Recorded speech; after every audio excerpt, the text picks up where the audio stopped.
What's up, NBA fans? Dom2K on the mic, and I've finally gotten around to doing a video about Kobe's legacy. But before I get to that, I'd love to give a huge shout out to SeatGeek and thank them for sponsoring this video. If you can remember from a much older video, this was the amazing app I introduced to you guys that provides you with the easiest way to buy tickets for almost any kind of event, which would be most likely sports related for you guys. The app pulls tickets from all over the web and has them in one place that makes purchasing one for your event really easy, and it also assures you're going to be getting the best value for your ticket. While searching for your tickets, each one is ranked with a score from 1 to 100 that lets you know if you're getting a good deal or not for your purchase. And on top of that, the app also provides you with a detailed view of what you see from your seat before you even get there, which is extremely helpful. If you're interested in downloading this app, the links to it are going to be in the comment section and highlighted in the description. If you're still on the fence, consider using my promo code DOM2K to get $20 back on your first purchase.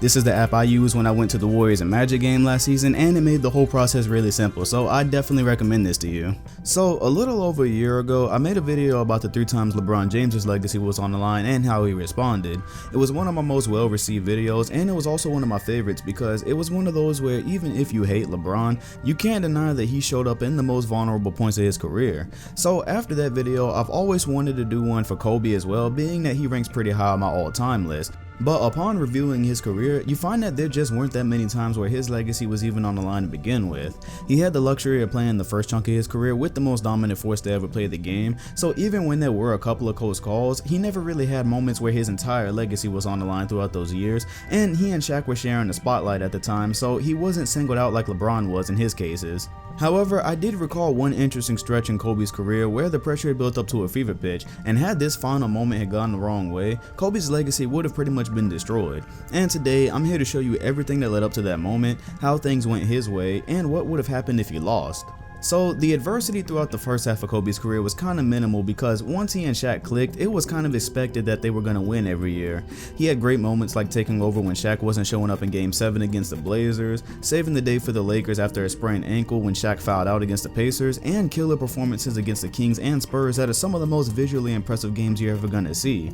But had he have lost in those moments, sure, it would have been damaging, but they wouldn't have actually destroyed his legacy because A, it was still pretty early on in his career, and B, there hadn't been multiple crushing failures building up to those moments like there was with LeBron. So it's kind of a stretch to say he was defending his legacy there as much as he was just building it. However, this all changed in the year 2004 when he had one of his worst and conveniently forgotten series against the Detroit Pistons. There's been so much success and triumph in his career that we tend to mostly hear about his great series, but in the 2004 finals he only averaged 23 points, 3 assists, 4 rebounds, and he shot a cringeworthy 38% from the field. To make matters worse, he averaged 3.6 turnovers per game, and in the 4 losses his field goal percentage was only 33%. That's easily his worst final series ever, especially when you consider that was the official ending of him and Shaq, where Kobe played a big part in putting him out of LA. I've already done a video about the feud and they both played their part, but Kobe definitely had a part in it. Surprisingly enough, this was only the beginning to what was going to lead to Kobe Bryant's most vulnerable point in his career. After Shaq left, the goal was for him to prove he could win without him. This was immediately followed up by not making the playoffs in the first year, blowing a 3-1 lead to the Suns with no Stoudemire in the second, and losing 4-1 to the Suns in the third, meaning they never actually made it out of the first round without Shaquille O'Neal during that stretch. It also didn't help anything that Kobe was seen as an extremely selfish player in those years, and it's pretty much where he further gave critics reason to call him a horrible teammate, and he even allegedly quit against the Suns in Game 7 in 2006 by only taking 3 shots in the second half as a way to get back at his teammates for being so bad. And as the story goes, it was meant to basically prove that they couldn't do anything without him, and yeah, that was a pretty terrible idea. So those 3 seasons did a lot of damage to Kobe. He had tons of personal success with stats without Shaq, which are some of our most fond memories of him, but he had little to no success in winning, and this was starting to damage his legacy that he chose to attempt to try to prove on his own. And we know what happens next. He asks for a trade, vetoes the trade to the Chicago Bulls because he didn't want to play with a gutted roster, then he finally calms down and stays put, leading to the Lakers pulling off one of the biggest heists in NBA history by securing Pau Gasol for, yeah, basically a bag of chips. So the Lakers immediately returned to power, but it was really just terrible timing and a lot of bad luck on Kobe's part, because in that same time period, the Celtics built the first inorganic big 3 of this era with players considered to be in their prime. So at that moment, everyone kind of knows that Boston and LA are on a collision course for a faded finals, and what better place for Kobe Bryant to finally cement his legacy, right? No Shaquille O'Neal, but a good team nonetheless against a heavily favored Celtics team in the greatest rivalry in sports. It was the perfect opportunity, but it slipped right through Kobe Bryant's fingers. Not only would the Lakers Lakers lose in 6, but two very damaging things happened here. One, the Celtics pulled off one of the greatest comebacks in history on the Lakers' home floor to take a 3-1 lead. Boston was down by 24 and were pretty much expected to lay down as the Lakers promptly tied the series. Kobe Bryant went on to have one of his worst performances in such a crucial moment, scoring only 17 points and shooting a horrific 31%. That's bad enough, but 2, with the first chance to send the series to a 7th game, Boston responded with the second biggest blowout in NBA Finals history with a margin of 39 points. You can probably guess by now that Kobe had a horrible showing with 22 points, 1 assist, and 31% field goal shooting. So in Kobe's first chance to win a title without Shaq's help to prove that he truly was a Batman type player, his stats overall weren't actually that bad, but he was horribly inefficient and allowed 2 huge mishaps to occur on his watch. So if you've ever watched any Kobe Bryant documentary, you know that that was one of the lowest points of his career. You should definitely know by now how obsessive Kobe is, so of course this loss ate at him and still bothered him as he was close to retiring. He did regroup and run the team his way to reach the finals in 2009, but it was almost like a bit of a consolation prize. With Kevin Garnett injured, the Lakers had to settle for the Orlando Magic, and while that takes nothing away from the accomplishment, it would have still been more fulfilling to see him take down the Celtics just a year after that painstaking loss. And in 2010, he was finally going to get that chance. Boston was a bit older, definitely not the juggernaut that they were when KG was still capable of being a defensive player of the year, but it was still Boston's big 3 nonetheless, and there was seriously no chance Kobe could walk away from this series without the jewelry. After all the failure in his career without Shaq, and the fact that this was yet another installment in the Boston and Lakers rivalry, it would have absolutely destroyed Kobe to lose this finals, which is something he's openly admitted in his documentary. People would have said, sure, he has 4 rings, sure he's been a hell of a player, but he won almost all of those rings with Shaq, and the one he got without him was against a team that made it to the finals by default. Losing to the Celtics a second time after everything that had happened since 2004, there simply would have been no coming back from this, but the specific moment I'm referencing is Game 7. This was an amazingly hard-fought series, and Boston actually ended up with the 3-2 lead with the chance to celebrate this championship on the Lakers' home floor. The Lakers responded by blowing them out of the building in Game 6, but Kendrick Perkins also tore his ACL early in that game, and he was super important to Boston's defense, especially to back up Kevin Garnett, who wasn't the same after the surgery. So in short, Kobe had one game to totally cement himself, to expectedly beat Boston without one of their key players, and to avenge his atrocious performance in 2008. If you were around back then, you already know how this ends, but I'm going to show you some things that don't get mentioned. First off, Kobe had a horrible offensive night, but the key word is offensive. He fell right into Boston's hands, taking terrible shots, playing hero ball, and when it was all said and done, he had only shot 6 for 24 with 2 assists. But here's what people don't tell you.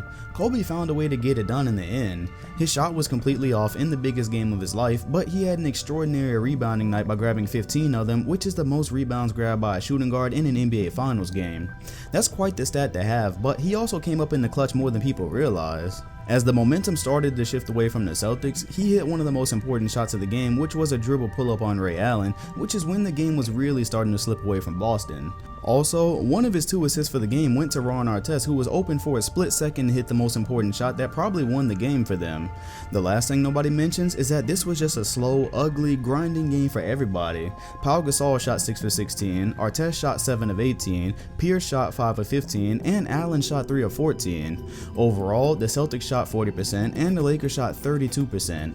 This was a slow, defensive affair for both sides, but nobody ever talks about Pierce and Allen all but disappearing in one of the most important games of their lives. They only talk about Kobe Bryant for having such a bad shooting night in a game his team actually won. But that's why I brought this all up. Imagine if the Artest 3 doesn't go in, or Boston never blew the lead so that they end up winning Game 7 on Kobe Bryant's floor to hand him 2 losses in 3 years in a Celtics and Lakers rivalry. People would have totally ignored everything else about that game, about that series, hell, even about the 2009 series. This game would have absolutely destroyed Kobe Bryant's legacy. Knowing what we know now, Kobe Bryant never got further than the second round of the playoffs after this season, meaning he would have retired with 4 rings instead of 5. His quest to show he could be the man without Shaq would have resulted in 1 championship against an inferior team compared to what they were supposed to face that year, 2 finals losses in the biggest rivalry in sports, 3 first-round losses, and an absolute choke job in the most important game of his career.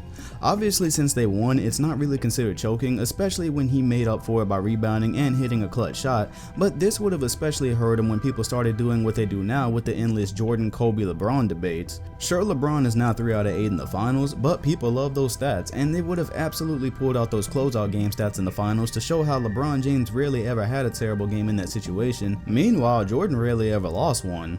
This performance would have piled on top of the 2004 atrocity and the 2008 tragedy, which would have meant 3 of Kobe Bryant's 7 trips to the NBA Finals resulted in him collapsing on the main stage, 2 of those happening without Shaq. It would have probably validated the notion that he was carried by Shaq in people's minds, because even though he really wasn't, you know how the arguments go when it's attacking a player's legacy. It's really about how many holes you can poke in it. Being able to say that he choked in 2 series and multiple games against the Celtics would have given the Shaq argument another leg to stand on. And finally, that game alone would have bumped Kobe down a few spots on the all-time list. When you look at how players like Duncan, LeBron, and Michael Jordan performed in do-or-die moments in the finals, their resumes are pretty stacked in terms of individual performances. The most important game of Kobe's life was riddled with mistakes, and critics were just waiting on that final buzzer to tear his legacy apart.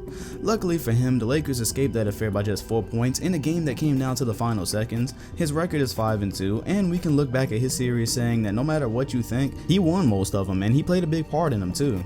So there you have it. That's how Kobe's legacy could have turned out much differently. I could have just made the video all about Game 7, but you definitely needed the rest of his failures as context for why this game alone would have sealed the deal on him. Put it this way, with having won that game, he's in most people's top 10 list, but I see people trying to push him below that for whatever reason. Without that game, it would have made a whole lot of sense to take him off the top 10, seeing as how that list takes into account a lot more than just talent.